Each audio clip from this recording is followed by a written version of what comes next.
Hai, Assalamualaikum warahmatullahi wabarakatuh. Salam sejahtera, apa khabar rakan-rakan sekalian? Alhamdulillah, dapat kita bersua sekali lagi dalam sesi bedah siasat prospektus IPO, dan insyaAllah hari ini kita akan lihat satu lagi prospektus exposure yang telah dikeluarkan oleh syarikat yang bakal didagangkan.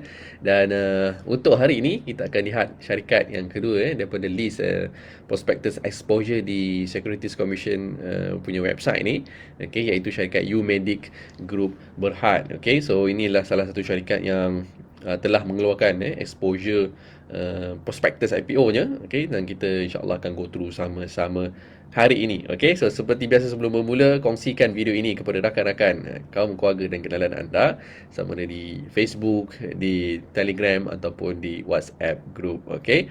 Dan seperti biasa, saya check dulu saya punya device commission punya website ni. Okey, so nampaknya semua okey. Sekiranya anda boleh dengar, okey, anda boleh komen dengar. Sekiranya boleh nampak skrin saya, boleh komen nampak. Okey.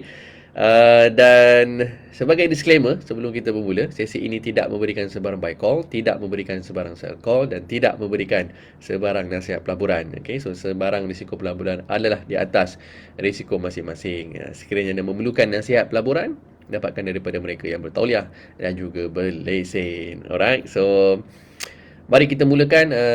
Sekali lagi, Assalamualaikum warahmatullahi wabarakatuh. Salam sejahtera. Terima kasih kepada anda yang join sesi pada hari ini. Dan jutaan terima kasih kepada yang dah sharekan video ini kepada rakan-rakan ataupun kaum keluarga anda. Okay, so jutaan terima kasih saya ucapkan. A little bit introduction. Okay, mungkin ada first time jumpa saya, mungkin nampak saya, mungkin tak kenal lagi saya, siapa diri saya. Izinkan saya untuk memperkenalkan diri saya. Okey, so nama diberi Ahmad Arif bin Zulkifli, merupakan lulusan ijazah sarjana muda dalam bidang civil engineering dari UiTM, dan currently untuk professional qualification saya memiliki Syariah Registered Financial Planner bersama dengan MMPC. Dan untuk license currently ada dua jenis license. Okey, yang pertama FPMR melalui SIDC, dan unit trust license melalui FIMM. Currently bekerja sebagai advisor bersama dengan The Sophisticated Investor atau TSI Group, pada masa yang sama sebagai financial consultant bersama dengan Philip Mitchell Berhad, dan sebagai senior marketing representative 2 bersama dengan Philip Capital Management Sdn Berhad. Dan Alhamdulillah, antara pencapaian saya sepanjang tahun 2021 adalah sebagai $1 million producer, dan juga sebagai top producer bagi TSI Group untuk keseluruhan tahun 2021 dalam kategori MR, dan sebagai top producer untuk dua jenis kategori, iaitu PMA dan juga PMAT untuk beberapa bulan, antaranya bulan Mei, Jun, Julai, Ogos dan juga November. Alhamdulillah. Okay, so itu sedikit pengenalan berkaitan dengan diri saya. Okay, dan tanpa melengahkan masa, kita go straight into the IPO exposure ataupun prospectus exposure untuk syarikat UMedic Group Berhad. Exposure ini dikeluarkan pada 7 Disember 2021, last 2 month lah, hari ni dah Februari. 7 Disember untuk pasaran Ace Market. So semalam kita tengok main market, so hari ni IPO-nya untuk Ace Market. So Ace Market ni lebih kecil dan juga dia punya requirement tidaklah seperti main market. So ini page-nya yang anda nak buka nanti.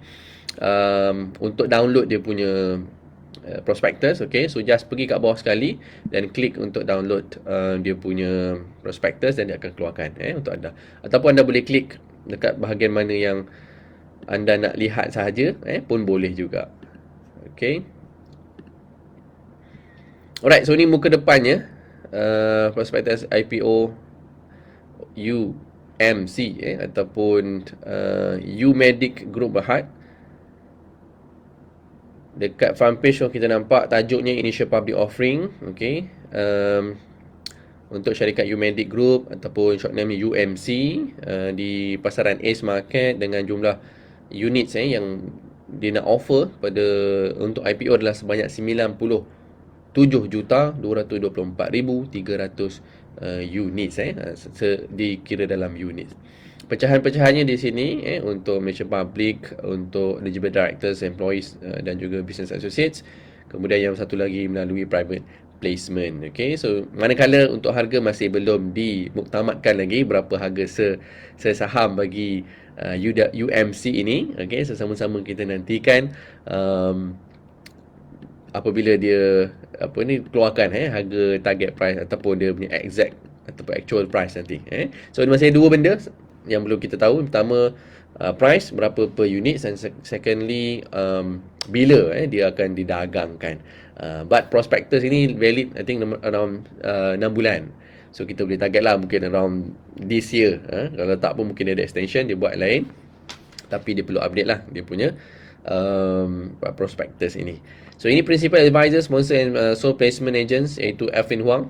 Jarang-jarang kita nampak Alvin Huang sebagai dia punya advisor ataupun underwriternya. So yang ni untuk UMC company lain. Untuk UMC adalah Alvin Huang Investment Bank. So dekat sini pun dia dah highlight the risk associated kalau dalam ACE market. Okay, so please take note dia punya risk compared with the large or more established ataupun yang company yang besar-besar is higher because antara risiko yang kita perlu aware untuk ACE market adalah in term of liquidity dalam pasaran ACE market ni, sebab dia size nya lebih kecil, numbers of unit yang didagangkan juga taklah sebanyak blue chip ataupun mid cap punya stocks so in term of liquidity nanti ada, kalau kita besar lah, modal besar so kita nak dispose the shares akan ada masalah sikit in term of liquidity kalau besar lah. Kalau just kita punya standard retails, I think dia tak adalah significant risk tapi this one consider sebagai liquid risk Okay, kita go straight ke page yang ke-22. Dah boleh baca bahagian atas ni, just bahagian dia punya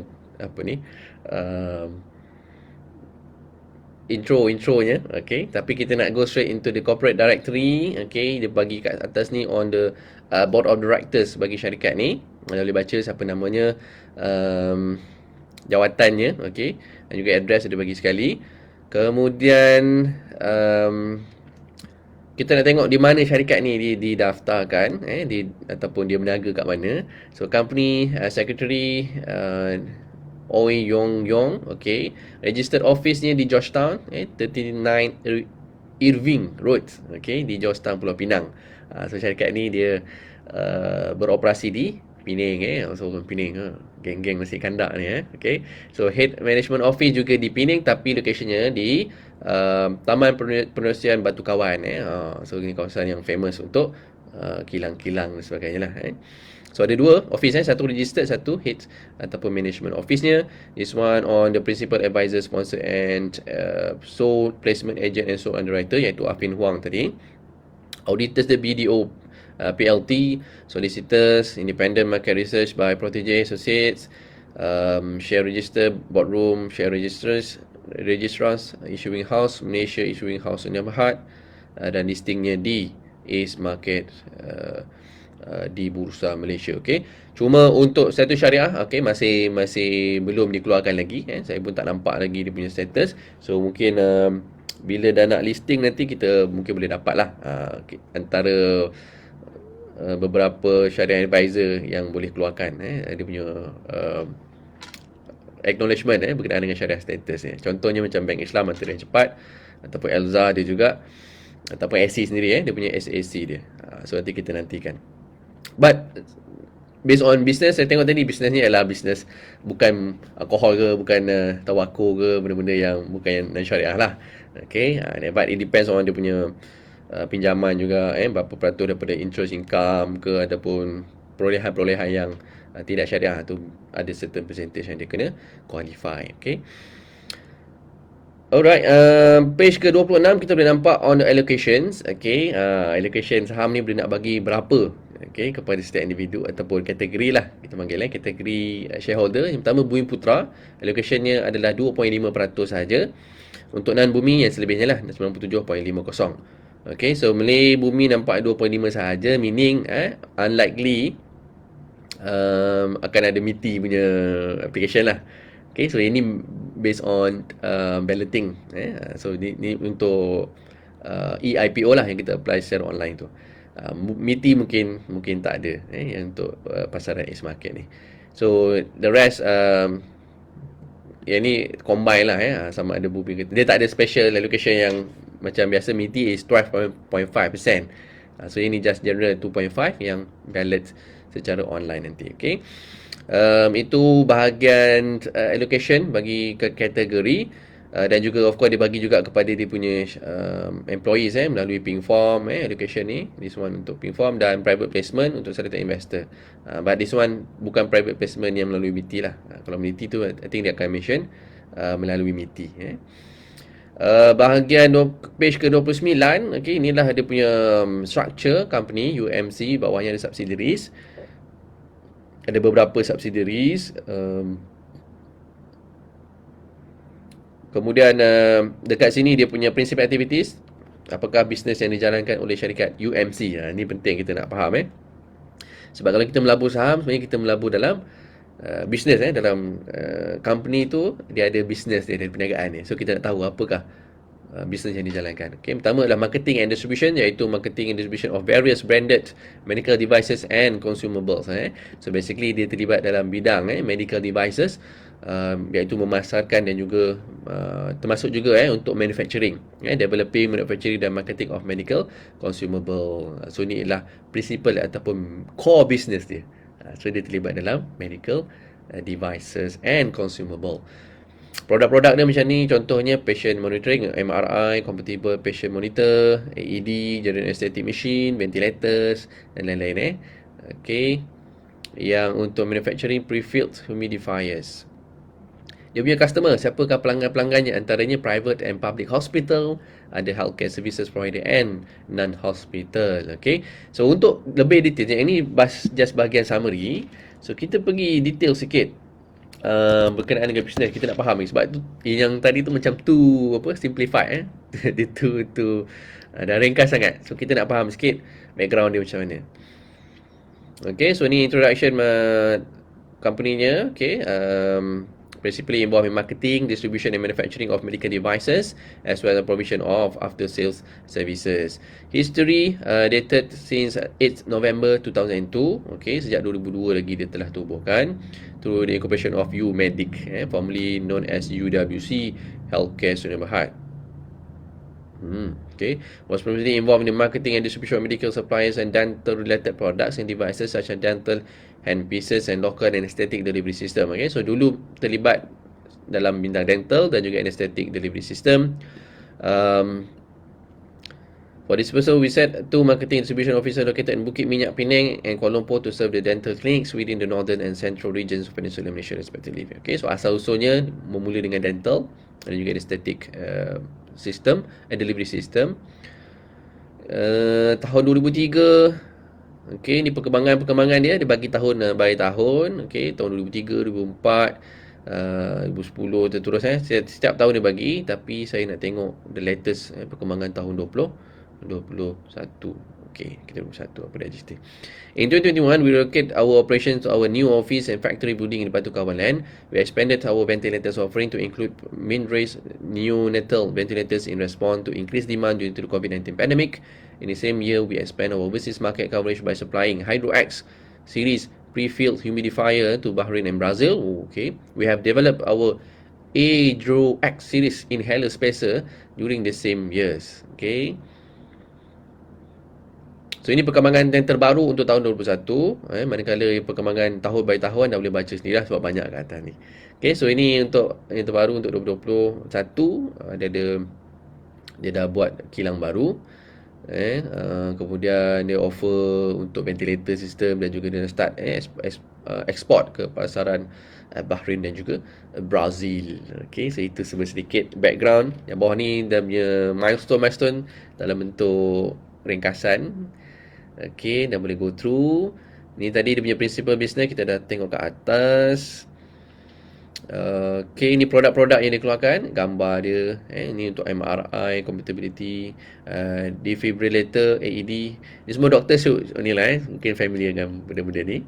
Kita just mungkin baca on very surface lah untuk kita faham berkenaan dengan dia punya business.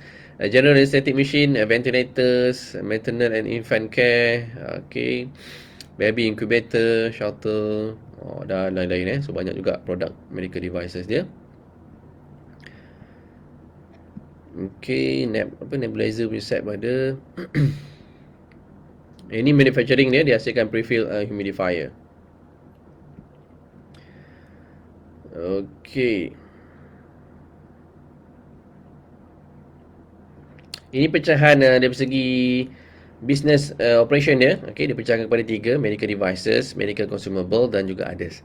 So, main business dia datang daripada medical devices. 48% daripada dia punya revenue contributed daripada medical devices lah. Yang tadi tu, device-device yang gunakan AED machine, MRI, ventilator dan lain-lain tu semua masuk dalam medical devices.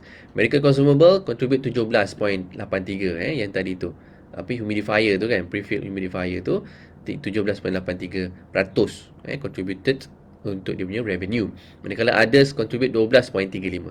Others ni apa? Others ni termasuk maintenance services, technical support, sales and spare part, as well as training on equipment. Okay, so ini semua termasuk dalam kategori others, 12.35%. Okay, so sorry, yang ni medical consumable yang tadi tu, yang pre-fill tu, humidifier 21.76%. 21.76%. So total up semua 100%. So big chunk untuk business masih datang daripada medical devices. Ni punya core lah. Almost 50%, dia 48%. Untuk tahun 2019. Untuk tahun 2021 latest, memang medical devices is dia punya core 70%. Yang lain-lain tu just 8 dengan 4, dan manufacturing ni medical consumable 17.15%.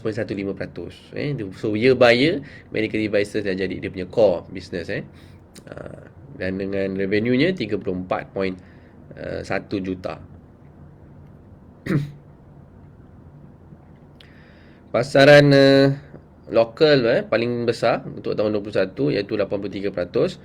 So dia punya produk tu dia pasarkan untuk pasaran Malaysia lah, basically 80%, 83%.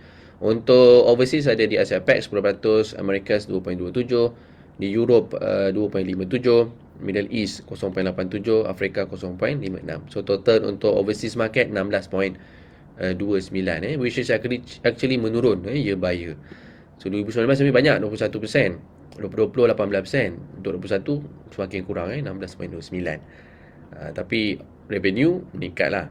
Cuma pasaran untuk global semakin berkurangan. Okay, ni competitive advantage.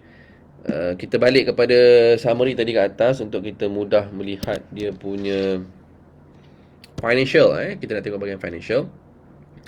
Kegunaan listing ni, apa dia nak buat? Okay, so dia ambil duit daripada listing, proceed tu apa dia nak guna. So pertama untuk capital expenditure, pertama di bawah kategori capital ni capex ni untuk construction of new building, factory of building, kemudian setting up new marketing and distribution offices. Kemudian yang kedua digunakan untuk repayment of bank borrowings, dan juga untuk dia punya working capitals. Selain yang paling last ni untuk listing expenses lah yang dia bayar tu. Okay, untuk listing proses. So ini adalah kegunaannya, cuma berapa persen, berapa banyak amount masih belum difinalisekan lagi, sebab kita buat harga pun tak tahu, bila nak listing pun tak tahu. So basically tujuan dia dekat sini lah, nak bina kilang baru, nak setting up marketing dan distribution office yang baru, kemudian nak bayar bank borrowing dan juga untuk working capital dia. So itu purpose of dia punya listing. Bawah ni on the financial highlights kita boleh nampak revenue from year to year memang ada growth, ada peningkatan. Daripada 2019 16 juta naik kepada 23 juta, naik kepada 34 juta pada tahun 2021. Manakala profit after tax meningkat juga year by year, iaitu daripada 1.3 juta untuk tahun 2019 naik kepada 2.4, naik kepada 5 juta untuk tahun 2021. Okay, so profit after tax ni adalah 5 juta untuk tahun 2021. Cuma kat sini dia punya total borrowing nampak ada peningkatan from year to year, daripada 2 naik kepada 16, naik kepada 26 juta. Okay, so of course ini nanti dia akan affect kat dia punya gearing lah. Cuma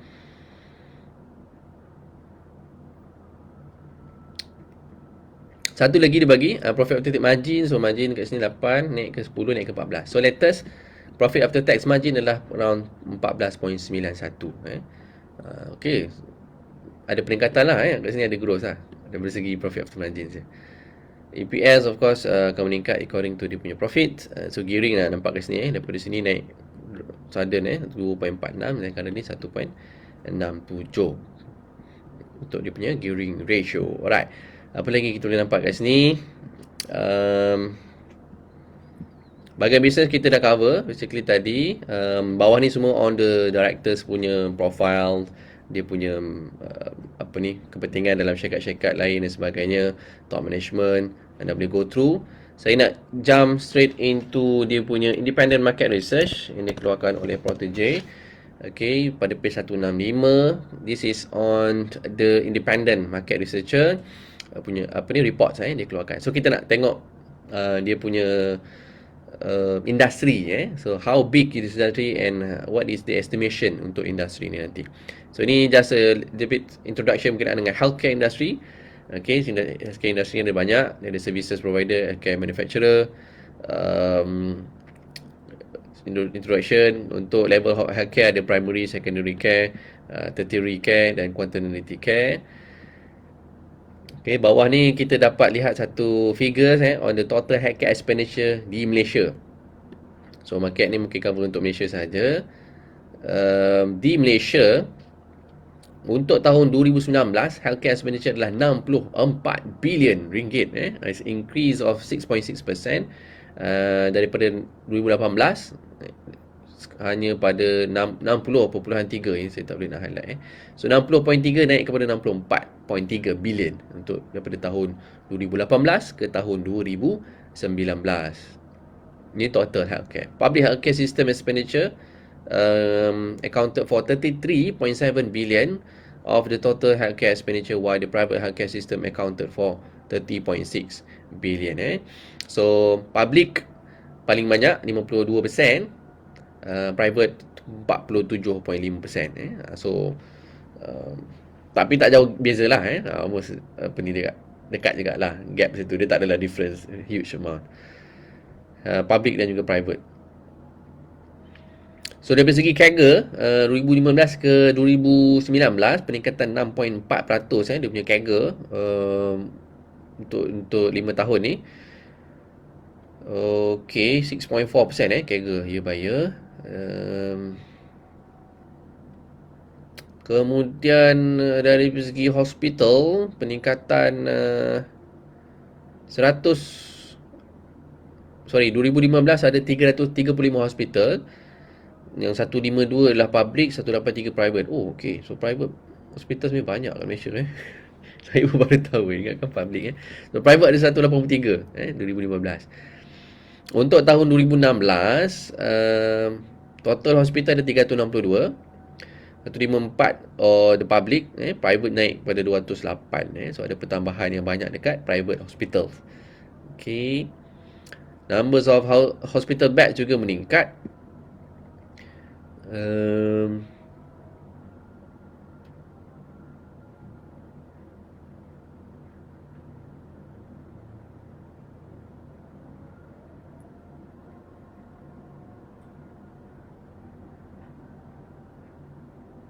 Okay, so numbers of katil, ini katil pecahkan kepada public dan juga private.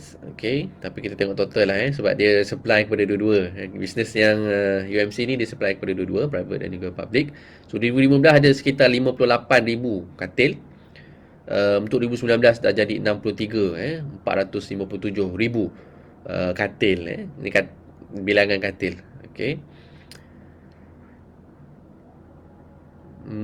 Okay, so ada 63,000 katil di seluruh Malaysia. Kemudian bawah ni on medical devices industry. Ini pecahan untuk spesifik kepada medical industry saja. Okay. Kat Malaysia ni ada lebih daripada 200 medical devices manufacturer. Okay. Tapi yang ni termasuk glove. Half of it adalah yang menghasilkan glove. Okay, so Malaysia juga adalah home for more than 30 multinational company who have set up their manufacturing operation in the country through their subsidiary, which include B. Brown Medical Industry, Boston, Abbott, Teleflex, Ain Medicare, Epsilon Medical dan lain-lain kat sini. Kategori untuk medical devices ada beberapa. Okay, tapi tak apa, kita nak tengok fokus untuk UMC ni. So dia memang dalam bidang ni je, marketing, distribution and manufacturing of medical devices as well as provision of after sales category.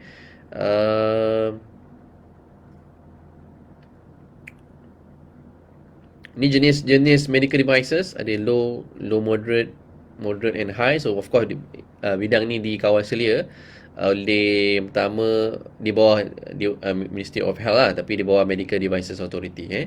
So is a apa ni lah, ada badan yang mengawal selia dia. Bukan boleh simply jual-jual macam tu je kan. Okay. Export value of Malaysia medical devices. Oh, okay. Ini bagi data dia juga. Untuk pasaran ekspor medical devices 2018 23 bilion yang Malaysia eksport. 2020 meningkat kepada 30 bilion ringgit. Oh, okay.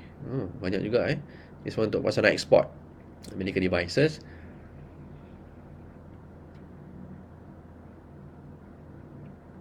Cuma baca kat sini mainly driven kenapa ada pertambahan in term of export tu, yang ni sebab termasuk surgical and examination glove.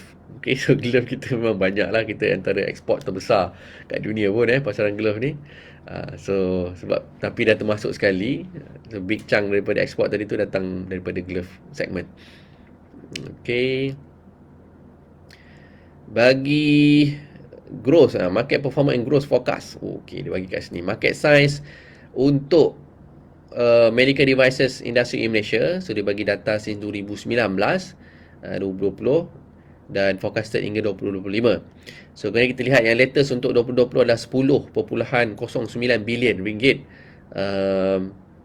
market size nya, dan expected ataupun forecasted untuk 2025 adalah sebesar 19.46 bilion ringgit. So this is market size untuk medical devices industry di Malaysia. Okay. Alright. So daripada 10 jadi 19 so almost double untuk 5 tahun. But that one only untuk forecasted so bukan for sure lagi.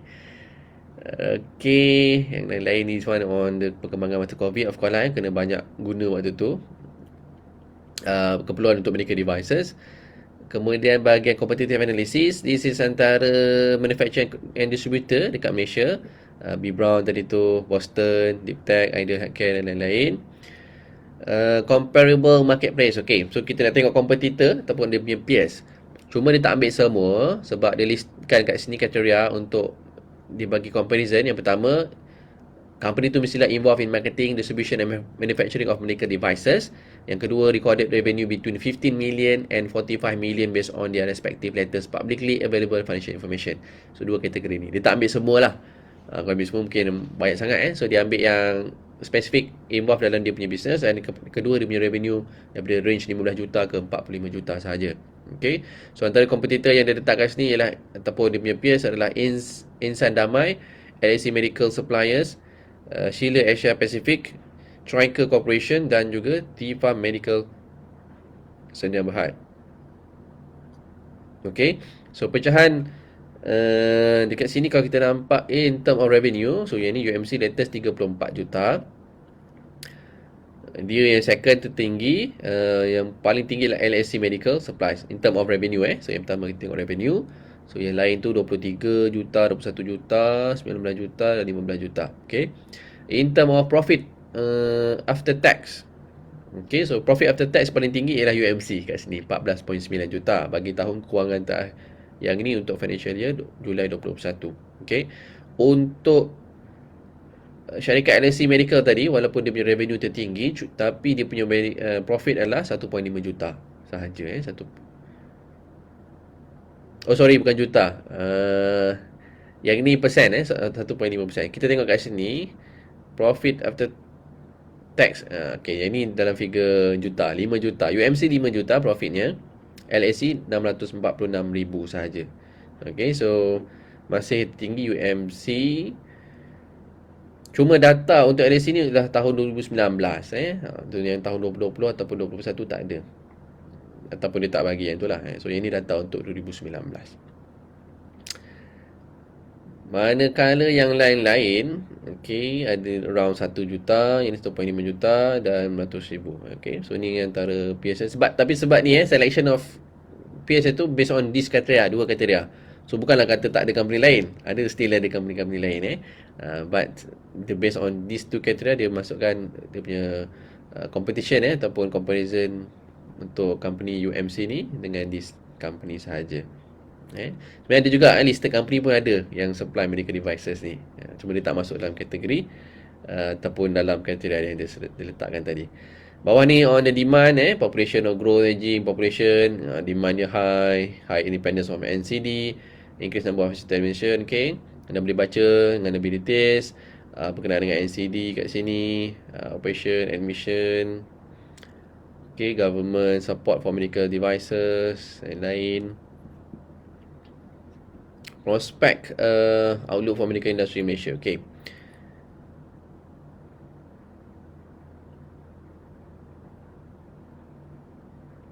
Okay. Ni basically tadi kat graf tadi kita dah nampak So CAGR ataupun expected untuk 2025 adalah sebesar 19.46 bilion. This one untuk forecasted figure. Dan lain-lain bahagian risk associated to this company anda boleh baca sendiri dekat sini semua. But for me, saya dah selesai bahagian ataupun berkongsikan kepada anda berkenaan dengan dia punya summary ataupun highlights of the prospectus bagi syarikat UMC ataupun Unimedic Group Berhad Umedic Group Berhad yang mungkin bakal didagangkan, cuma kita belum tahu bilakah ia bakal didagangkan. Okay, so saya just nak kongsikan dengan anda satu bentuk private mandate, okay, yang mana private mandate ini special sikit. Okay, apa specialnya adalah dalam private mandate normally kita ada pecahan private mandate untuk saham, saham Malaysia, saham global pecah. Ada yang untuk unit trust, ada juga untuk ETF, ada juga untuk kategori yang berbeza yang lain. Tetapi untuk Absolute 8 PMI namanya Absolute 8 ini adalah gabungan shares, saham, unit trust, fixed income, money market dan lain-lain.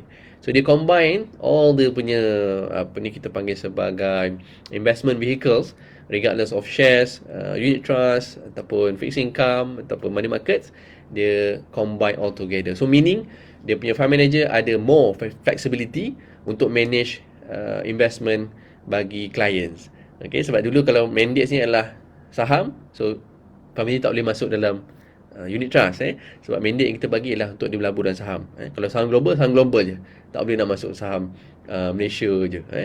Kalau saham Malaysia, dia tak boleh pergi saham global. Kalau saham unit trust, kalau mandate-nya adalah unit trust, dia tak boleh pergi masuk dalam shares. Okay, but this mandate saya kata special sebab kita dah bagi mandate kat fund manager, you can according to your analysis, you punya discretion, up to your decision, sama dia nak masuk unit trust berapa persen, saham berapa persen, nak masuk IPO, okay, so nak masuk IPO berapa persen dan lain-lain. Okay, itu antara kelebihan private mandate ni sebab dia adalah a combination of a few of investment vehicles. Dan yang special lagi adalah kita nampak kat sini, okay, so bagaimana investment strategi dia adalah dia boleh membuat pelaburan melalui contohnya macam share placement discount, ada market efficiency, ada general offer, right entitlement discount, IPO, okay, so IPO placement opportunity dan lain-lain. So kalau ada IPO, dulu mungkin kalau mandate biasa susah nak masuk IPO sebab kita bagi mandate dia mungkin untuk blue chip, so dia kena dalam blue chip stock saja untuk selection of stock. So yang mandate ini special because kalau ada IPO yang dirasakan sesuai untuk clients, so the fund manager can membuat placement IPO bagi pihak client. So client tak payah nak buat balloting, tak payah nak apply meeting ke, tak payah. Sebab fund manager akan managekan dia punya IPO application. Okay, so mungkin sebelum ni kita susah betul nak dapat IPO, but from this mandate salah satu, dia bukan semua IPO sajalah, salah satu instrumennya kita bagi mandate kat fund manager, kalau ada IPO, you try untuk subscribe kalau you rasa that IPO tu sesuai. Maknanya dia dah buat analisis, dia dah buat kajian, dia kata okay, this IPO ni is good, so dia applykan untuk client. So client just perlu sit back and relax, Tak perlu nak kejar-kejar nak buat e-balloting ke, nak buat meeting application ke kan. Let the fund manager manage your investment. Sama ada dari saham, bila dia nak tukar switch kepada unit trust, berapa persen nak masuk unit trust, saham, berapa banyak nak masuk IPO dan sebagainya. Semuanya akan diuruskan oleh fund manager. This fund manager berlesen, bukan ni fund manager yang tak ada lesen. So it's experience dan juga ada license. So fund manager, license fund manager.